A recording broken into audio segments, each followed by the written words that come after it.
On January 24, 1848, a man named James W. Marshall was overseeing the construction of a sawmill near Coloma, California. As he inspected the water channel, something shiny caught his eye. It was gold. This single, accidental discovery would ignite one of the most significant migrations in American history, the California Gold Rush. News travels fast, but back then, it wasn't instant. It took months for the whispers of gold to turn into a full-blown roar that echoed across the continent and beyond. By 1849, the 49ers were on their way. Hundreds of thousands of ambitious souls from every corner of the globe packed their belongings, said goodbye to their families, and gambled everything on a dream of striking it rich in the sun-drenched hills of California. They came by land, enduring treacherous journeys across deserts and mountains. They came by sea, braving perilous voyages around Cape Horn, or risking disease-ridden shortcuts through Panama.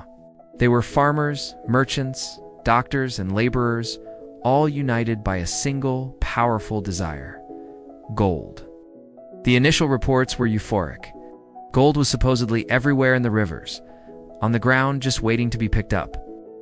And for a very lucky few, it was. Early prospectors could pull astonishing amounts of gold from rivers like the American Feather and Yuba with nothing more than a simple pan. Towns with names like Hangtown, Rough, and Ready, and you bet sprung up almost overnight.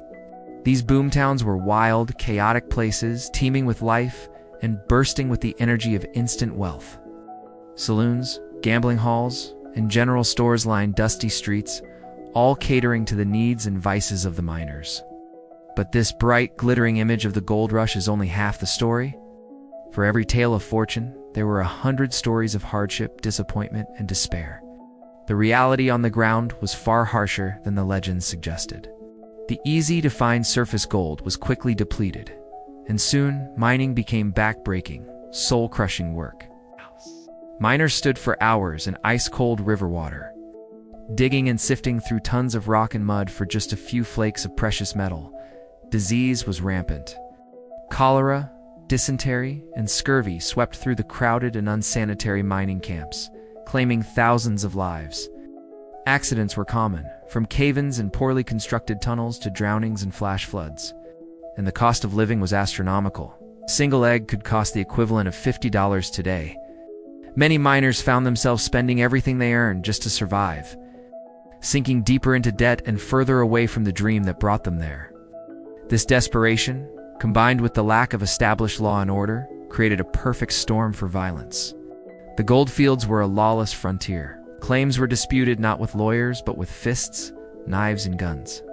Robbery was a constant threat. A miner who struck it rich one day could be found dead in a ravine the next, his pockets empty. Vigilante justice became the norm. Groups of miners would take the law into their own hands, often dispensing swift and brutal punishments. While sometimes they targeted actual criminals, these justice committees were often fueled by prejudice, paranoia, and mob mentality. Hangings became a public spectacle, a grim form of entertainment in places like the infamous Hangtown, which earned its name for its frequent use of the gallows. The competition for gold also fueled horrific violence against Native Americans. Miners, viewing them as obstacles to their wealth, drove them from their ancestral lands. It destroyed their food sources and committed unspeakable atrocities. State-sanctioned militias were even formed to exterminate the native population. What began as a rush for gold turned into a systematic campaign of genocide, reducing California's Native American population by tens of thousands in just a few short years.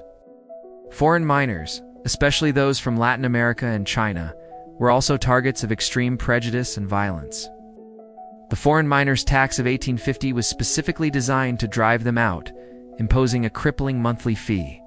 When taxes weren't enough, mobs would attack and lynch foreign miners, stealing their claims and burning their camps. The promise of California as a land of opportunity was, for many, a cruel lie. So what happened to all those booming towns born from the fever of gold?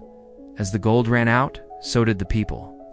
The bustling streets of places like Bodie, once a thriving city of 10,000, fell silent. The saloons and hotels were abandoned, their windows boarded up. The wind began to whistle through empty buildings, carrying whispers of the dreams that were built and broken there.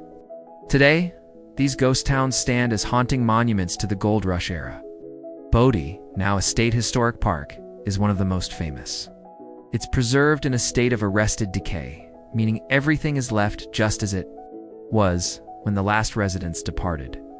Walking its deserted streets feels like stepping back in time. You can peer into the windows of the general store and see dusty cans still on the shelves, or look into the schoolhouse and see lessons still written on the blackboard. But beneath the picturesque decay lies a darker history. Bodie was known as one of the most lawless towns in the West. The saying went, "Goodbye, God." Going to Bodie, murders were a daily occurrence, with gunfights erupting over card games, mining claims, or simple insults. The town's cemetery is filled with the graves of men who died young and violently. Their stories a stark reminder of the brutal reality of the gold rush.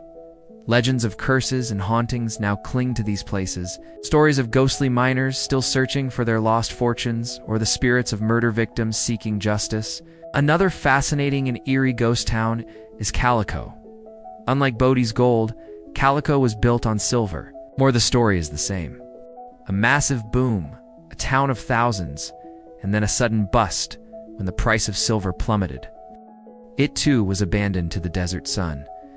While partially restored as a tourist attraction, you can still feel the echoes of its violent past, of miners who lived and died by the luck of the earth.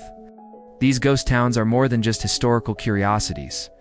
They are physical reminders of the dark side of the American dream. The gold rush wasn't just about brave pioneers and glittering fortunes. It was built on a foundation of exploitation, violence, and environmental destruction. The hydraulic mining techniques developed during this time blasted away entire hillsides, rivers with sediment, and poisoned the land with mercury, leaving scars on the landscape that are still visible today.